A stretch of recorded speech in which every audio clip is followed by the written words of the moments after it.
All right, this morning, a sense of energy perhaps among Texas Democrats. Yesterday on Daybreak, if you joined us, we told you the news, breaking news about State Representative James Talarico announcing his run for U.S. Senate. So last night he launched his campaign. He'll take on Colin Allred in the Democratic primary for a chance to face off against John Cornyn or Ken Paxton. Our senior political reporter Jason Whiteley is in Round Rock with how Talarico is potentially changing that race.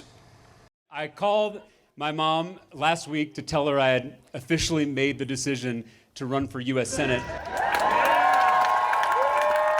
It has been a few years since Texas Democrats have turned out like this. 1,000 or so people in Round Rock Tuesday evening to see James Talarico launch his campaign for U.S. Senate. A self-described underdog in his race against Colin Allred to be the Democratic nominee and then take on either John Cornyn or Ken Paxton. It brings an injection of excitement, and that's good for the Democratic Party. That's good for the Democratic primary. That's ultimately good for Texas. Talarico is 36, a former middle school teacher, first elected to the legislature in 2018 as a progressive.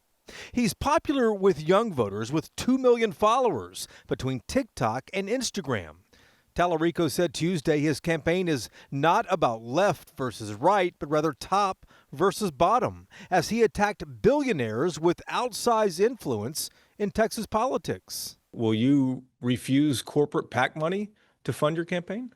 Yes, I'm the only member of the Texas legislature who doesn't accept a dime of corporate PAC money, and I will be continuing that policy in the Senate campaign. It's not easy. As a state rep, I've literally had to send checks back to Walmart and Chevron and AT&T because I believe that many of those corporate PACs have way too much influence in our politics.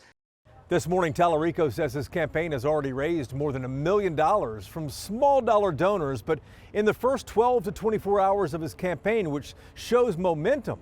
But make no mistake here, this is an uphill battle for Talarico and for any Democrat. Texas hasn't elected a Democrat to the U.S. Senate since Lloyd Bentsen in 1988, some 37 years ago.